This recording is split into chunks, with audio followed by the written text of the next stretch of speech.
Pepys YouTube ചാനലിലേക്ക് സ്വാഗതം. സിദ്ധാർത്ഥൻ എന്ന വിദ്യാർത്ഥി പൂക്കോട് വെറ്റിനറി സർവകലാശാലയിൽ സഹപാഠികളുടെ ക്രൂരമർദ്ദനത്തിന് ഇരയാവുകയും തുടർന്ന് മരണപ്പെടുകയും ചെയ്ത ദാരുണ സംഭവം പരിഷ്കൃത സമൂഹത്തെ നടുക്കിയിട്ട് അധിക നാളായില്ല. സഹപാഠി എന്നത് പഠനകാലത്ത് മാത്രമല്ല, ആ കാലത്തിന് ശേഷവും ഊഷ്മളമായ ഒരാലിംഗനമായി നിലനിൽക്കുന്നതാണ്. പഠനകാലത്തുണ്ടാകുന്ന പിണക്കങ്ങൾ കാലക്രമത്തിൽ മറന്ന് ഇല്ലാതായി കരുതലുള്ള സൗഹൃദമായി മാറുന്നത് നാം ജീവിതത്തിൽ കാണുന്നുണ്ട്. പക്ഷേ സഹപാഠികളുടെ ക്രൂരമർദ്ദനവും ആൾക്കൂട്ട വിചാരണയും തുടർന്നുണ്ടായ സിദ്ധാർത്ഥൻ്റെ മരണവും കാലം വല്ലാതെ ഇരുണ്ടുപോയി എന്നോ അരുതാത്ത രീതിയിൽ ചുവന്നുപോയി എന്നോ തോന്നിപ്പിക്കുന്നു. പത്രവാർത്തയിൽ നിന്നും സമൂഹ മാധ്യമങ്ങളിൽ നിന്നും മനസ്സിലാകുന്നത് ഒരു പെൺകുട്ടി സിദ്ധാർത്ഥനെതിരെ നൽകിയ പരാതിയെ തുടർന്നാണ് ഈ കൊടും പീഡനം അരങ്ങേറിയത് എന്നാണ്. എന്നാൽ എന്താണ് സിദ്ധാർത്ഥൻ ചെയ്തത് എന്ന് ഒരു പത്രത്തിലും ചാനലിലും വ്യക്തമായി പറയുന്നില്ല. പെൺകുട്ടിക്കെതിരെ സിദ്ധാർത്ഥൻ ചെയ്തു എന്ന് ആരോപിക്കപ്പെടുന്ന കുറ്റവും അതിന് ഇന്ത്യൻ ശിക്ഷാ നിയമം നൽകിയേക്കാവുന്ന ശിക്ഷയുമാണ് ഈ വീഡിയോയിൽ പരിശോധിക്കുന്നത്. അതായത്, സിദ്ധാർത്ഥൻ ഹോസ്റ്റലിൽ നേരിട്ട മനുഷ്യന് ചിന്തിക്കാൻ പോലും കഴിയാത്ത പീഡനവും ഇന്ത്യൻ ശിക്ഷാ നിയമം നൽകുന്ന ശിക്ഷയും തമ്മിൽ ഒരു താരതമ്യം. നഗ്നനായി മുട്ടിലിഴയുക, ചുറ്റും പെട്രോൾ ഒഴിച്ച് തീയിടുക, ബെൽറ്റ് കൊണ്ടടിക്കുക, ഇടിക്കുകയും തൊഴിക്കുകയും ചെയ്യുക എന്നതൊക്കെ ഒരു പെൺകുട്ടി നൽകിയ പരാതിയുടെ പേരിൽ നടത്തുക എന്നത് ഒരു പരിഷ്കൃത ശിക്ഷാ സംഹിതയിലും ഉണ്ടാവില്ല. പരിഷ്കൃതനായ ഒരാളും അങ്ങനെ ചെയ്യുകയുമില്ല. സിദ്ധാർത്ഥൻ ചെയ്ത കുറ്റം എന്തെന്ന് വ്യക്തമായി മാധ്യമങ്ങളിൽ വരാത്തതുകൊണ്ട് പൊതുവായ നിരീക്ഷണങ്ങളെ സാധ്യമാവൂ. സ്ത്രീകൾക്കെതിരെ പൊതുവിൽ കണ്ടുവരുന്ന കുറ്റങ്ങൾ താഴെ പറയുന്നവയാണ്. 1. തട്ടിക്കൊണ്ടുപോകൽ. IPC section 359, 360, 366. പൂവാലശല്യം അല്ലെങ്കിൽ ഈവ് ടീസിംഗ് സെക്ഷൻ 509. മാലപൊട്ടിക്കൽ സെക്ഷൻ 378. ബലാത്സംഗം section 376, 376A, 376B, 376C, 376D. ലൈംഗികമായി ശല്യം ചെയ്യൽ സെക്ഷൻ 354A. ഗാർഹിക പീഡനം സെക്ഷൻ 498A. ചില തരം സൈബർ കുറ്റകൃത്യങ്ങൾ. സ്ത്രീധനത്തിന് വേണ്ടിയുള്ള കൊലപാതകം സെക്ഷൻ 304B. ആസിഡ് ആക്രമണം സെക്ഷൻ 326A, 326B. പിന്തുടരൽ സെക്ഷൻ 354D. ലൈംഗിക ഉദ്ദേശത്തോടെ ആക്രമിക്കുക സെക്ഷൻ 354, 354B.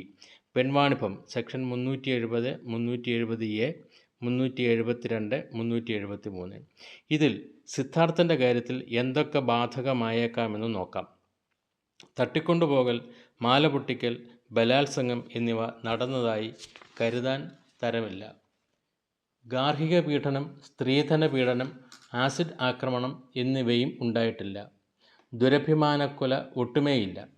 സൈബർ ക്രൈം, അതായത് മൊബൈൽ ഫോണോ ഇൻ്റർനെറ്റോ ഉപയോഗിച്ചുള്ള കുറ്റകൃത്യം, ഇതും നടന്നതായി വ്യക്തമായിട്ടില്ല.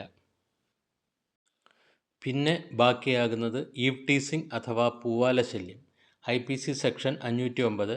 സ്ത്രീയുടെ അന്തസ്സിന് ദോഷകരമായ അതിക്രമം section 354, section 354A, 354B, 354C, 354D എന്നിവയാണ്. പൂവാലശല്യം, അതായത് സെക്ഷൻ 509 IPC പ്രകാരമുള്ള കുറ്റത്തിന് ശിക്ഷ 3 വർഷം തടവും പിഴയുമാണ്. ഇവിടെ മരണശിക്ഷ എന്നത് ഇന്ത്യൻ ശിക്ഷാ നിയമം ചിന്തിച്ചിട്ട് പോലുമില്ല. ഇനിയുള്ളത് സ്ത്രീയുടെ അന്തസ്സിന് ദോഷകരമായ അതിക്രമമാണ്. അസോൾട്ട് ടു ഔട്ട്റേജ് മോഡസ്റ്റി എന്നത് ഏത് സന്ദർഭത്തിലും പുരുഷന്മാർക്കെതിരെ ഉന്നയിക്കാൻ കഴിയുന്ന കാര്യമായതിനാലാണ് ഇവിടെ ചേർത്തിരിക്കുന്നത്. എന്തെന്നാൽ മോഡസ്റ്റി എന്ന പദം ഒരിടത്തും നിർവചിച്ചിട്ടില്ല. ഒരു സ്ത്രീയെ സംബന്ധിച്ചിടത്തോളം ലൈംഗികതയുമായി ബന്ധപ്പെട്ടുള്ള അന്തസ്സാണ് ഇവിടെ വിഭാവനം ചെയ്യുന്ന അന്തസ്സ് എന്ന് പൊതുവെ പറയാം. മോഡസ്റ്റിക്ക് ഹാനി വരാൻ പോകുന്നു എന്ന തോന്നൽ ഒരു സ്ത്രീക്കുണ്ടായാൽ പോലും അത് സെക്ഷൻ 354 IPCയുടെ പരിധിയിൽപ്പെടും. ആ തോന്നൽ ഉണ്ടാക്കിയ ആൾക്കെതിരെ കുറ്റം ചുമത്തുകയും ചെയ്യാം. അതായത് ഇത് സ്ത്രീയുടെ തോന്നലിനെയും ബന്ധപ്പെട്ടിരിക്കുന്നു. ഈ കുറ്റം ഒരാൾ ചെയ്തിട്ടുണ്ടോ എന്ന് നിർണ്ണയിക്കുന്നത് അയാളുടെ പെരുമാറ്റം സ്ത്രീയുടെ സഭ്യതാബോധത്തെ ഞെട്ടിക്കുന്നുണ്ടോ എന്ന് കണക്കാക്കിയാണ്. അഥവാ ഈ കുറ്റം സിദ്ധാർത്ഥൻ ചെയ്തിട്ടുണ്ടെങ്കിൽ തന്നെ ലഭിക്കുമായിരുന്ന ശിക്ഷ 1 വർഷത്തിൽ കുറയാത്തതും 5 വർഷത്തിൽ കൂടാത്തതുമായ തടവും പിഴയുമാണ്. ക്രൂരമായ ആൾക്കൂട്ട വിചാരണയും അപമാനിക്കലും തുടർന്ന് മരണവും അത് ആത്മഹത്യയായാലും കൊലപാതകമായാലും ഉണ്ടാവുകയില്ലായിരുന്നു. സെക്ഷൻ 354A ലൈംഗിക ഉദ്ദേശത്തോടെ ശല്യം ചെയ്യലാണ്. ഇതിനെ 4 ഉപവകുപ്പുകളായി തരംതിരിച്ചിട്ടുണ്ട്. ഈ വകുപ്പ് പ്രകാരം ലഭിക്കാവുന്ന പരമാവധി ശിക്ഷ 3 വർഷമാണ്. സെക്ഷൻ 354B എന്നത് വസ്ത്രാക്ഷേപമാണ്. ശിക്ഷ 3 മുതൽ 7 വർഷം വരെ തടവും പിഴയും. സെക്ഷൻ 354C സ്ത്രീയുടെ സ്വകാര്യതയിലേക്ക് ഒളിഞ്ഞുനോക്കൽ, ചിത്രീകരിക്കൽ, ദൃശ്യങ്ങൾ പ്രചരിപ്പിക്കൽ എന്നിവയാണ്. ഇതിൻ്റെ പരമാവധി ശിക്ഷ 7 വർഷമാണ്. സെക്ഷൻ 354D ഇത് സ്ത്രീയെ നിയമവിരുദ്ധമായി പിന്തുടരുന്നത് സംബന്ധിച്ച വകുപ്പാണ്. സ്ത്രീയുടെ അനിഷ്ടം അവഗണിച്ച് അവരുമായി ആശയവിനിമയത്തിന് ശ്രമിക്കുക, അവരുടെ ഇൻ്റർനെറ്റ്, ഇമെയിൽ ഉപയോഗം നിരീക്ഷിക്കുക എന്നിവ ഈ വകുപ്പിന് കീഴിൽ വരും. ഇതിൽ പരമാവധി ശിക്ഷ 5 വർഷം വരെ തടവും പിഴയുമാണ്. മേൽപ്പറഞ്ഞ ശിക്ഷകളെല്ലാം വിധിക്കപ്പെടുന്നത് കോടതിക്ക് കുറ്റകൃത്യം നടന്നു എന്ന് സംശയാതീതമായി ബോധ്യപ്പെടുന്ന പക്ഷം മാത്രമാണ്.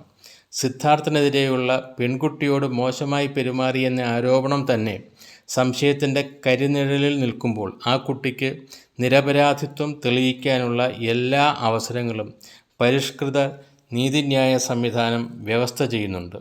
മേൽപ്പറഞ്ഞ കുറ്റകൃത്യങ്ങളിൽ ഒന്നിൻ്റെയും ശിക്ഷ വധശിക്ഷയോ ജീവപര്യന്തമോ അല്ലാത്തതിനാൽ പ്രായം 21 വയസ്സിൽ താഴെയാണെങ്കിൽ വിശേഷിച്ചും കോടതിക്ക് പ്രൊബേഷൻ ഓഫ് ഒഫൻഡേഴ്സ് ആക്ട് 1958 പരിഗണന നൽകാൻ കഴിയും.